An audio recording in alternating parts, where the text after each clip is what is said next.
नमस्कार। आप सभी का स्वागत है माय B21 यूट्यूब चैनल पर। दोस्तों, हम पढ़ रहे हैं सामान्य विज्ञान और इसके अंतर्गत हम जीव विज्ञान के बारे में पढ़ रहे हैं। पिछली क्लास में हमने प्रोकैरियोटिक और यूकैरियोटिक में अंतर अच्छे से समझ लिया था और पादप कोशिका और जंतु कोशिका में भी हमने अंतर अच्छे से समझ लिया था। इसके अलावा हमने एक नया टॉपिक शुरू किया था, कोशिका संरचना। इसमें हमने कोशिका के भागों के बारे में पढ़ा था।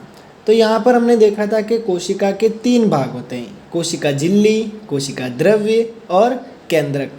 तो यहाँ पर हमने कोशिका झिल्ली के बारे में कल पढ़ लिया था। आज हम कोशिका द्रव्य के बारे में पढ़ेंगे। तो कोशिका झिल्ली के अंदर हमने कल क्या क्या पढ़ा था, थोड़ा सा रिकॉल करा देता हूँ। हमने कोशिका झिल्ली के बारे में देख लिया था।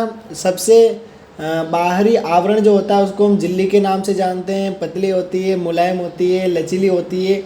इसके अलावा लिपिड और प्रोटीन से बनी होती है और इसका कार्य भी कल हमने देखा था। कोशिका के आकार को बनाए रखती है, यांत्रिक सहायता प्रदान करती है। फिर हमने कोशिका भित्ति के बारे में भी पढ़ लिया था। पादपों में सेलुलोज की बनी होती है और एक जीवाणु होता है जिसमें पेप्टिडोग्लाइकन से निर्मित होती है। इसके अलावा कोशिका भित्ति पारगम्य होती है। कोशिका भित्ति के कार्य भी कल हमने देखे थे। कोशिका को निश्चित रूप प्रदान करती है, कोशिका झिल्ली की रक्षा करती है और सुरक्षा तथा आंतरिक सहायता प्रदान करती है।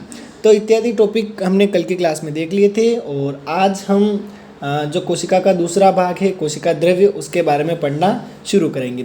तो दोस्तों, अभी तक आपने इस वीडियो को लाइक नहीं किया तो जल्दी से वीडियो को लाइक कर दीजिए, चैनल को सब्सक्राइब कर दीजिए और बेल आइकन को प्रेस कर दीजिए ताकि ऐसे ही आने वाले वीडियोस के नोटिफिकेशंस आपको मिलते रहे। तो अब हम बात करते हैं कोशिका द्रव्य के बारे में। आप सभी को बता दूं कि मैंने हमारी ऑफिशियल वेबसाइट पर क्विज़ टेस्ट भी स्टार्ट कर दिए हैं। अगर आप चाहें साइंस के क्विज़ टेस्ट देना तो मेरे को कमेंट में बताना। मैं एक स्पेशल वीडियो लेके आऊँगा जिसमें मैं आपको बताऊँगा आपको किस प्रकार क्विज़ टेस्ट का एक्सेस लेना है। चलिए शुरू करते हैं आज का टॉपिक, कोशिका द्रव्य। कोशिका द्रव्य की यदि हम बात करें तो कोशिका द्रव्य कोशिका का एक भाग होता है जो कोशिका द्रव्य यानी केंद्र के बीच में पाया जाता है, ऐसे हम कह सकते हैं। नेक्स्ट, इसमें कई पदार्थ होते हैं जो सजीव भी हो सकते हैं, निर्जीव भी हो सकते हैं। कुछ अकार्बनिक पदार्थों के नाम जैसे खनिज, लवण, जल। कुछ कार्बनिक पदार्थ के नाम जैसे कार्बोहाइड्रेट, प्रोटीन, वसा। अब यदि कोशिका द्रव्य की अपन बात करें तो ये गाढ़ा, पारभासी और चिपचिपा पदार्थ होता है। इसमें कई सारे कोशिकांग पाए जाते हैं। ये बात कर ली हमने कोशिका द्रव्य की। अब हम बात करते हैं अंतःप्रद्रवी जालिका की। इससे संबंधित एक प्रश्न पूछा जाता है, इसकी खोज किसने की? तो याद रखना, अंतःप्रद्रवी जालिका की खोज पोर्टर ने की। किसने की? पोर्टर ने, याद रखना। इसके अलावा कोशिकाओं के कोशिका द्रव्य में सूक्ष्म शाखित झिल्लीदार अनियमित नलिकाओं का जाल होता है जिसको हम अंतर्द्रवी जालिका के नाम से जानते हैं। ये कोशिकाओं में बाह्य झिल्ली से प्लाज्मा झिल्ली तक फैली होती है। कौन? अंतर्द्रवी जालिका। यह अंतःकोशिकीय परिवहन तंत्र का निर्माण करती है। किसका निर्माण करती है? अंतःकोशिकीय परिवहन तंत्र। इसके अलावा केंद्रक से कोशिका द्रव्य में आनुवांशिक पदार्थों के जाने का रास्ता भी अंतर्द्रवी जालिका ही बनाती है। कोशिका विभाजन के समय कोशिका प्लेट तथा केंद्रक झिल्ली का निर्माण करने का काम भी अंतर्द्रवी जालिका का है।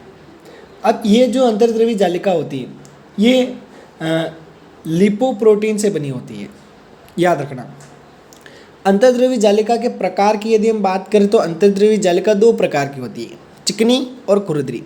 चिकनी अंतर्द्रवी जालिका की बात करें तो ये चिकनी होती है और खुरदरी वाली की बात करें तो ये खुरदरी होती है। क्यों? क्योंकि इस पर राइबोसोम पाए जाते हैं।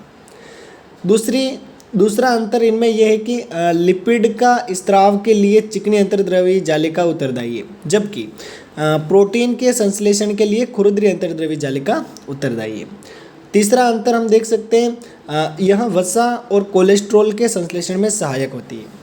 अब हम बात करते हैं राइबोसोम के बारे में। राइबोसोम की खोज 1953 में हुई थी। राइबोसोम की खोज जॉर्ज पैलेट ने की थी। किसने की थी? जॉर्ज पैलेट ने। इसने बहुत से राइबोसोम संदेशवाहक आरएनए से मिलकर एक श्रृंखला बनाते हैं जिसे पॉली राइबोसोम कहते हैं। या इसको बहुसूत्र के नाम से भी जानते हैं। राइबोसोम की बात करें तो प्रोटीन और आरएनए से मिलकर बने होते हैं और राइबोसोम प्रोटीन संश्लेषण में सहायता करता है। अब हम बात करते हैं गोल्जी काय की। ये जो गोल्जी उपकरण है इसकी खोज कैमिलो गोल्जी ने की थी। कब की थी? 1898 में। गोल्जिका की बात करें तो ग्लाइकोप्रोटीन व ग्लाइकोलिपिड के निर्माण का प्रमुख स्थल हम गोल्जिकाय को मान सकते हैं। तो दोस्तों विज्ञान की कई क्लासें मैं ऑलरेडी अपलोड कर चुका हूं और आपने अभी तक उन क्लासों को नहीं देखा है तो आप जल्दी से हमारे चैनल की प्लेलिस्ट विजिट कीजिए और उन क्लासों को देखना शुरू कीजिए। इसके अलावा आपको इस क्लास के नोट्स चाहिए तो आप यहां पर डिस्क्रिप्शन में पोस्ट लिंक पर क्लिक करके नोट्स का एक्सेस भी ले सकते हैं। अब हम बात करते हैं पादप कोशिका के कोशिका द्रव्य में यहाँ गुच्छों तथा मुड़ी हुई छड़ के समान बिखरे रहते हैं जिसे हम डिक्टियोसोम कहते हैं। अगर आपसे कोई पूछे डिक्टियोसोम क्या होते हैं तो आप बता देना गोल्जिकाय होता है जो पादप कोशिका में जो कोशिका द्रव्य होता है उसके उस द्रव्य में गुच्छों के समान संरचना अपन को दिखाई देती है जो छड़ के समान दिखाई देती है। गोल्जिकाय की झिल्लियों का संपर्क अंतर्द्रवी जालिका के साथ भी रहता है। गोल्जिकाय कोशिका का मुख्य स्त्रवण कोशिकांग होता है। अब हम बात करते हैं गोल्जी उपकरण का काम। तो लाइसोसोम व पैराक्सीसोम का निर्माण करता है। दूसरा, गोल्जिकाय का मुख्य कार्य द्रव्य को संयोजित कर अंतरकोशिकी तक कोशिका के बाहर स्त्रवण करना इसका मुख्य काम होता है। पादप कोशिका विभाजन के समय कोशिका प्लेट का निर्माण भी गोल्जी उपकरण की मदद से होता है।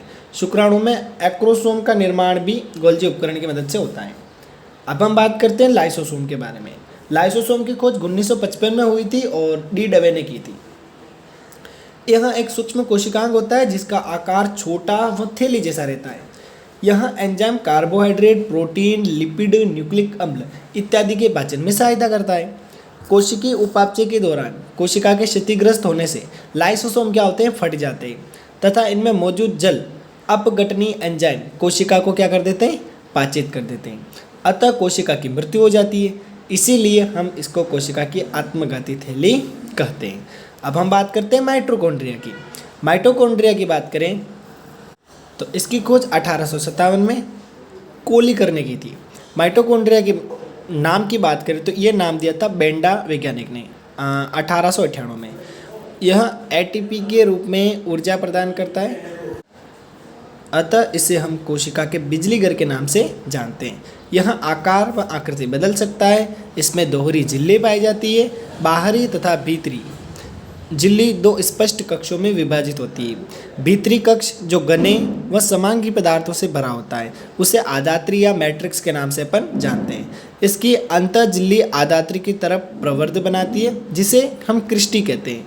माइटोकॉन्ड्रिया का संबंध वायवीय श्वसन से होता है। यह विखंडन द्वारा विभाजित होता है। तो स्टूडेंट, ये थी आज की क्लास जिसमें हमने कोशिका द्रव्य, अंतर्द्रवी जालिका के प्रकार, चिकनी और खुरदरी, इसके अलावा राइबोसोम, गोल्जिकाय और लाइसोसोम और माइटोकॉन्ड्रिया के बारे में डिटेल में स्टडी की। यदि आपको ये क्लास थोड़ी सी भी पसंद आई तो आप इस क्लास को लाइक कीजिए, चैनल को सब्सक्राइब कीजिए। और ये थी मेरी तरफ से एंड शॉर्ट वीडियो। अगर आपको डिटेल वीडियो चाहिए बड़ी तो आप कमेंट कीजिएगा, मैं आपको डिटेल में 1 बाय 1 सारे कॉन्सेप्ट समझा दूंगा। मिलते हैं किसी नेक्स्ट वीडियो में, तब तक के लिए बाय बाय। जय हिंद, जय भारत।